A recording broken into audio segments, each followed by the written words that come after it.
De volta aqui com o Manhã de Notícias, recebendo a ilustre presença, mais uma vez, do Ciro Gomes aqui no estúdio, presidenciável, candidato do PDT. Tudo bem? Tudo bem, Ronaldo. Bom dia a você. Está sendo bem tratado pelos Como amazonenses? Sempre. Você é um agente muito amado e muito querido. Deixa eu te perguntar uma coisa, você dirige carro, o seu carro? Dirijo. Tem abastecido o carro? Tenho abastecido o carro. E aí?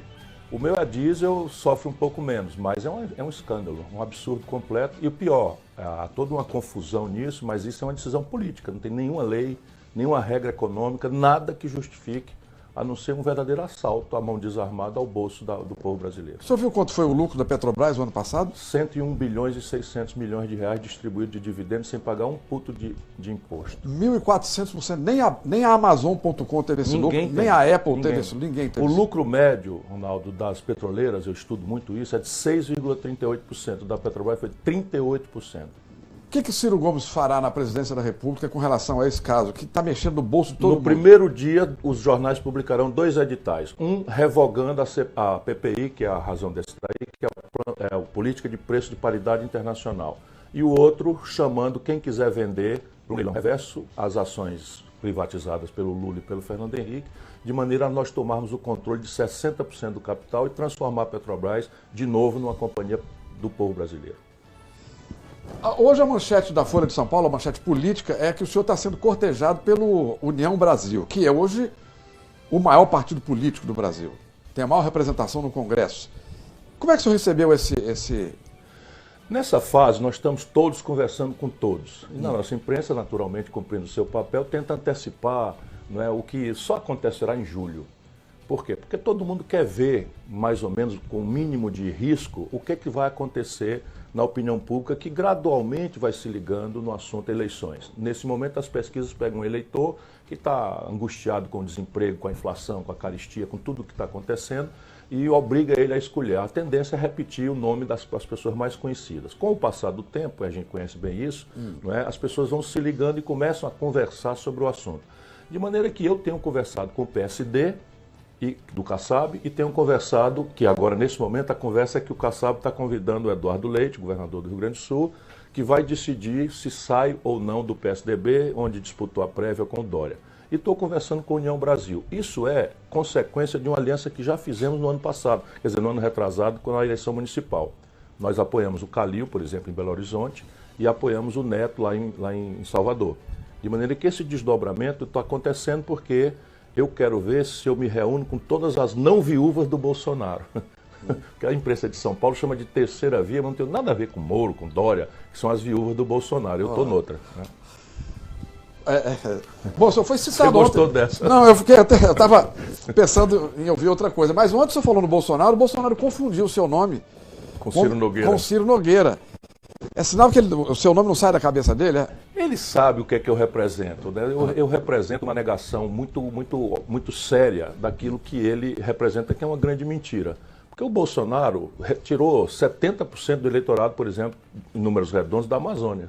Né? Do Amazonas, menos do Pará, mas na Amazônia. O Bolsonaro tirou 70% dos votos de São Paulo, do Rio, de Minas, do Rio Grande do Sul. Por quê?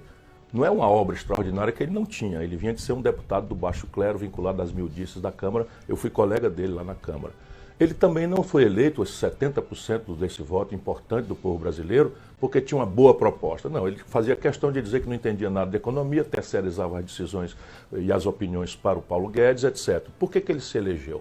Isso é que nós temos que ter humildade para entender. Ele se elegeu porque o Lula e o PT produziram simultaneamente a maior crise econômica da história brasileira, que é essa crise que está aí. Bolsonaro está agravando, mas não foi ele que criou a crise, vamos ser honestos. Essa crise foi criada pelo Lula e pelo PT, que desmantelaram a economia do Brasil e, em cima disso, o maior escândalo de corrupção da história da humanidade, pelo menos que eu tenha conhecimento. Que o Moro trocou os pés pelas mãos, a gente está cansado de saber, eu denunciei na época, mas que o Lula levou a corrupção para o centro do modelo de poder, isso também não dá para esconder. Então o Bolsonaro foi uma resposta para isso, só que não entregou. E a característica mais grave e chocante é que o Bolsonaro se filiou ao partido do Valdemar Costa Neto. Aí o povão não sabe quem é o Valdemar Costa Neto, mas eu sei. O Valdemar Costa Neto é o presidente do partido, do PL, que o Bolsonaro se filiou, é um homem que foi condenado no Mensalão porque o Lula deu o DENIT para ele roubar. Ele foi condenado, preso, algemado, pagou cana e tal. E veja o Brasil como é. O Roberto Jefferson, o Lula deu os Correios para ele roubar e aparece agora ligado ao Bolsonaro. Então, isso é o que eu estou representando, a negação desse modelo político e desse modelo econômico. E o Bolsonaro sabe que eu posso tirá-lo do segundo turno. O senhor teve relações muito estreitas com o PT, com o Lula, hoje bate muito forte no PT. As pontes estão todas rompidas? Não tem nenhuma possibilidade? Com esse lulopetismo eu não quero conversa nem para ir para o paraíso, Ronaldo. Porque você está dando um testemunho correto. Eu ajudei essa gente. Eu vi esse corrompendo, eu me afastei, eu denunciei. Quer dizer, eu fui processado pelo Eduardo Cunha, que o Lula deu a presidência da Câmara e deu Furnas para ele roubar. Eu fui processado pelo Michel Temer, que o Lula botou na linha de sucessão da presidência da República, que foi quem criou essa política de preço da Petrobras. Então veja, o Lula agora, porque é candidato, fala mal da política de preço, mas o Lula fez a maior privatização do capital da Petrobras e o Michel Temer vem e pega, para atender a esse capitalista privado, cria a política de paridade e o povo está pagando a conta. Então veja que chega. Ele já fez muito mais mal ao Brasil do que o bem que fez naquele momento. Fez bem ao Brasil. Ele foi um presidente que tem uma boa memória no Brasil, mas ele, a partir daí, vira um cara do conchavo, da ladroeira, da corrupção, da mentira mais desbragada. Não dá mais para conviver com isso. Ontem, na Assembleia Legislativa, o senhor recebeu o título de cidadão do Amazonas e lá falou de um assunto que está mexendo muito com o humor do amazonense, com a economia amazonense, com o futuro da Zona Franca de Manaus. O senhor sabe que hoje a Zona Franca de Manaus tem uma responsabilidade muito importante na questão da preservação. Se não fosse a Zona Franca, seríamos aqui talvez um deserto do Saara. Então ela tem esse papel. Esse papel no aspecto da preservação ambiental. E o senhor falou do IPI, que é uma mexida recente que o presidente deu. O IPI é um imposto que ele é muito mais dos municípios e dos estados do que federal, então o presidente fez uma benemerência com o dinheiro dos outros. Ele doou o dinheiro dos outros, o dinheiro dos estados e dos municípios, para fazer uma demagogia nacional. O senhor falou sobre isso ontem, eu queria te ouvir. Ronaldo, a elite brasileira, concentradamente ali na Faria Lima, quer destruir vocês. Isso é antigo, o Serra interpreta isso há muito tempo, e o Lula vem dessa raiz e o Alckmin é dessa raiz. Então veja, o Bolsonaro tem esse compromisso, porque ele não estuda nada, e o Paulo Guedes é dessa raiz. Então veja, quando você estabelece que no meio da floresta amazônica, na data a notícia que se tinha era só de malária, né? Você diz assim, não, eu agora vou fazer com que nasça uma indústria no meio da selva. O que você tem que fazer? Você tem que estabelecer uma condição competitiva que compense o passeio da matéria-prima, dos componentes, e o passeio da mercadoria, porque senão vai fazer o que uma indústria no meio da Amazônia? Né? E foi o que nós imaginamos no passado. Né? Lá atrás, os brasileiros que tinham um projeto, inclusive os militares, pensaram nisso. E hoje, é importante que vocês saibam, vocês não são importantes só para Manaus e para o Amazonas, vocês são importantes para o Brasil. 8% da produção industrial do Brasil sai daqui. Aí o Bolsonaro, sem estudar nada, em cima da perna, apenas por lobby, baixa o IPI. Ora, quando ele baixa o IPI, que é a forma de incentivar a indústria de estabelecer isso aqui, ele equaliza, quase na prática, equaliza a condição. Por que eu venho fazer aqui? Qual o interesse do empresário investir aqui? Se ele pode investir lá, ele pode investir ali na região de Campinas, etc., onde as universidades, o clima, não é, os aeroportos... O consumidor. O consumidor, que pelo menos o passeio do consumo e tal.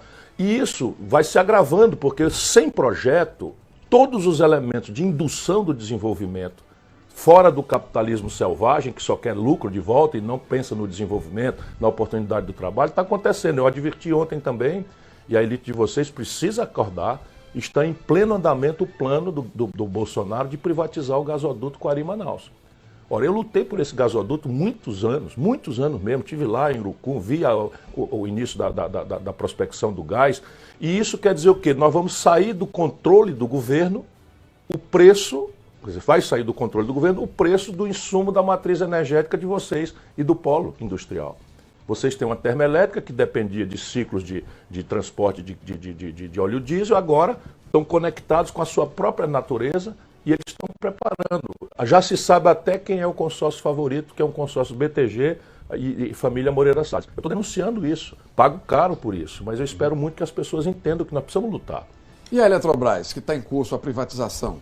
É um crime, nenhum país do mundo, nenhum sequer, privatiza o seu regime de águas, entrega ao capital estrangeiro. Porque no Brasil a gente precisa também sair dos manuais de economia de Chicago e entender que como o capitalista brasileiro é pobre em relação aos grandes acervos, grandes ativos, comparado com os ativos e tal, quando você fala em privatizar um ativo como a Eletrobras, você está falando em entregar o capital estrangeiro. Então você entrega o seu regime de águas, num país que 60% ainda, quase 60% da energia é de base hidráulica, e você vai ter a rivalidade dos usos difusos, por exemplo, no Nordeste brasileiro, de onde eu venho, você tem a disputa da água para a geração de energia ou abastecimento humano. Só o setor público é capaz, como a Chesf, que é do sistema Eletrobras, é capaz de achar esse ponto de equilíbrio sem pensar no lucro. Imagina agora a gente ter que negociar, né, o uso da água com o chinês, lá em Xangai. Isso não tem cabimento. O senhor falando há pouco do Bolsonaro, que foi parlamentar, conviveu com ele durante muitos anos no Congresso Nacional, ele sempre foi do baixo clero, né? Isso. E foi eleito presidente da República por uma série de circunstâncias, o senhor citou algumas, eu cito também a facada, que ajudou muito. Sim, né? sim. Uhum. Mas o que o senhor pode falar do governo do Bolsonaro? O que tem de bom nesse governo? Tem alguma coisa que o senhor possa destacar? Não consigo, Ronaldo. Não consegue ver nada? Eu sou uma pessoa que tem responsabilidade, muita responsabilidade, eu quero dar confiabilidade à minha palavra. Mas veja, quando a gente avalia um governo, a gente avalia o governo por indicadores. Então veja, o nível de crescimento econômico do Brasil. O Brasil está estagnado, não é o Bolsonaro. E aí temos que ser justos. O Brasil está há uma década inteira, pela primeira vez em 120 anos, crescimento médio zero. 0,3, quer dizer, menos de 1/3 de 1% de crescimento na década. O desemprego brasileiro, ele recebeu da Dilma com 11,8% e está mais ou menos 11,8%. Então ele não piorou o desemprego, mas também não melhorou. A informalidade no Brasil atinge hoje quase 70 de cada 100 trabalhadores, entre desemprego aberto e a informalidade. O que é informalidade? O seu ouvinte está nos ouvindo aqui. Sabe o que é? Uma jornada semanal de 70 horas em média, para levar uma renda mensal de R$ 1.830 por média, porém sem direito a absolutamente nada, nem férias, nem 13º, nem coisa nenhuma. E pior, para quem como eu pensa no futuro do país, nós estamos produzindo uma massa de 70, 60 milhões de brasileiros que vão chegar na velhice daqui 10, 15, 20 anos sem cobertura de previdência social, de aposentadoria nenhuma. Isso está piorando muito com o Bolsonaro. A concentração de renda no Brasil está piorando muito com o Bolsonaro. Eu ajudei a fazer o real, fui ministro da Fazenda do presidente Itamar Franco, e o real está derretendo. A inflação da cesta básica, que é a inflação do pobre, passa de 12%. Então a política de preço da Petrobras está impondo ao povo brasileiro os mais caros custos, porque está no gás de cozinha, mas está no frete de todos os produtos. Então vejam, qual é o ângulo? O Brasil teve nessa pandemia 4 vezes a média de morte do mundo. Qual é a justificativa? Um país que tem o SUS, que sabe vacinar, um presidente negacionista, um presidente que, enfim, não tem empatia, um presidente que nomeia um general pateta como esse Pazuello para administrar, e depois a gente fica sabendo de roubalheira no porão da compra de vacina. Não consigo destacar nada realmente. Pois é, o eleitorado bolsonarista se gaba de ter um presidente que não rouba, que não deixa roubar. Pois é, eles são enganados. Pois eles são enganados. Os escândalos do governo Bolsonaro são gravíssimos. Só que qual é a lógica? A lógica é que eles operam junto com a elite brasileira, que é dona dos meios de mídia. Então vou dar aqui um escândalo para você. O Brasil vendeu a BR Distribuidora. Qualquer boboca do mercado sabe que quando você vende ações no varejo, elas valem X. Eu estou vendendo aqui só, não é uma participação ideal no capital de uma BR Distribuidora, que é o filé do negócio da Petrobras. Quando você vende o controle, essas ações multiplicam por 10, por 20 o valor, porque você está transferindo agora o controle. Portanto, os lucros e dividendos, você está transferindo o jatinho, você está transferindo o salário dos diretores, a nomeação e tal. Eles venderam a BR Distribuidora pelo preço das ações de varejo. Então, as pessoas, vai entender? Não, quando o PT bota um cara na Petrobras para superfaturar uma obra e roubar, todo mundo entende, fácil. Mas esse crime elaborado, por exemplo, a Petrobras, que está sendo o grande lugar onde o Bolsonaro e a quadrilha que ele lidera estão roubando, pesadamente. Então veja, você pega o exemplo da empresa subsidiária da Petrobras que administrava os gasodutos e oleodutos. Então eles venderam esses gasodutos e oleodutos por 36 bilhões de reais e no mesmo dia que venderam, contrataram a empresa que comprou para alugar, porque só ela que usa. Sabe quanto é o aluguel por mês? Por ano? 3 bi. Você veja, então eu tenho um apartamento, vendo o meu apartamento para você e alugo de você por 10% do valor. Ou seja, em 10 anos o aluguel paga aquilo que eu passei para você, financiado com dinheiro público. Assim, você tem coisas absolutamente chocantes, para não falar da vulgaridade da rachadinha. Espera aí um pouquinho. Eu posso dizer aqui, ele não me processa, o Bolsonaro roubava da gasolina do gabinete dele. Eu já vi o senhor falar várias vezes sobre a rachadinha. Ele nunca lhe processou, o senhor não respondeu? Nunca, nada. E eu estou dizendo aqui de novo, o Bolsonaro roubava dinheiro da gasolina do gabinete dele. Quem quiser duvidar, eu sei que tem muita gente que quer bem, que respeita, ok, mas eu sou uma pessoa muito séria. Sou uma pessoa muito séria. Estou falando isso aqui porque você me perguntou, porque eu quero discutir os problemas brasileiros. Mas repare uma coisa, o Bolsonaro, no gabinete Ciro Gomes e gabinete Bolsonaro, na mesma data, está no portal da transparência. O meu gabinete, eu fui olhar, gastava R$600 de gasolina por mês. E as notas fiscais eram posto de gasolina não sei aonde, no plano piloto de Brasília, que é você vai de casa para o trabalho, vai do trabalho para um restaurante, ali R$600 é até muito dinheiro para gastar de combustível por mês. O do Bolsonaro, no mesmo período, R$12 mil num posto de gasolina só na Barra da Tijuca, no Rio de Janeiro. Nessa nota fiscal que levava o carro para abastecer lá e voltava. Claro, nessa nota fiscal que eu tenho, ele bota mil litros de gasolina. Bom, assim, era o cara, assim, o auxílio moradia, ele tinha um apartamento e recebia. E aí você não é nada, tá bom, não é nada, mas é pelo dedo que se conhece o gigante. Vai ver se no meu governo, na minha vida pública, tem isso. Eu fiz o oposto. Eu, governador do Ceará, não fui morar no palácio. Eu, muito jovem, fui deputado, prefeito, governador, não sei o quê, implementei o direito a 3 aposentadorias que me dariam hoje R$80 mil. Nunca aceitei receber nenhuma. Bom, é importante destacar aqui, Ciro Gomes, o senhor sofreu recentemente uma busca e apreensão que foi anulada, o próprio Tribunal Regional Federal da 5ª Região, e parece que é de Pernambuco, né?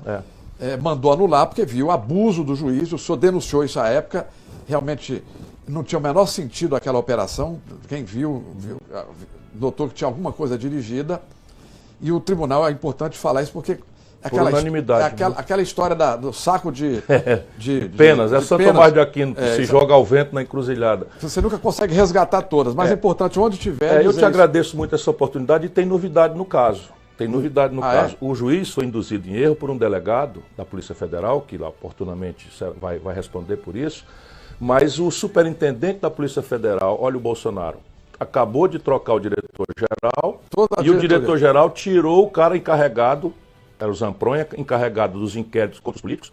E sabe quem foi nomeado para ir para lá? Como prêmio, o superintendente da Polícia Federal do Ceará.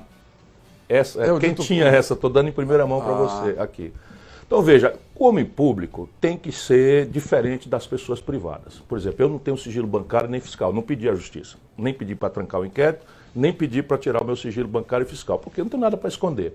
O que eu pedi foi tão somente que a justiça dissesse que aquilo foi uma violência. Por quê? Porque a base da denúncia é uma delação premiada sobre a licitação do Castelão. Eu me sinto necessário de dar esclarecimento humilde às pessoas.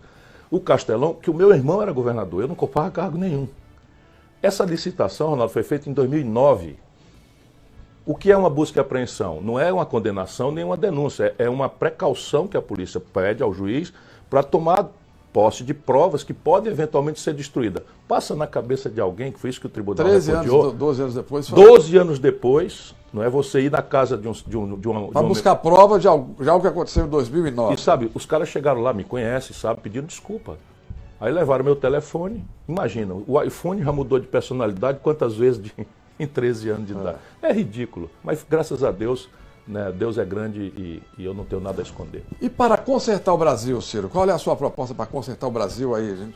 Vamos fazer um resumo. Eu tenho um livro escrito que procura diagnosticar corretamente o problema e a partir desse diagnóstico eu faço uma proposta. Primeiro, esqueçamos a ilusão de que o mercado, a iniciativa privada sozinha tem a força, ou seja, sequer é justo que a gente imagine que ela vai resolver o problema do Brasil, que é a mitologia ideológica dominante. O Brasil precisa celebrar uma parceria entre um Estado saneado, um empresariado convergente com a estratégia pensada, planejada, fixada em documentos, não é? E uma estrutura universitária, científica e tecnológica que produza, com a concentração e o foco necessário, as respostas técnico-científicas.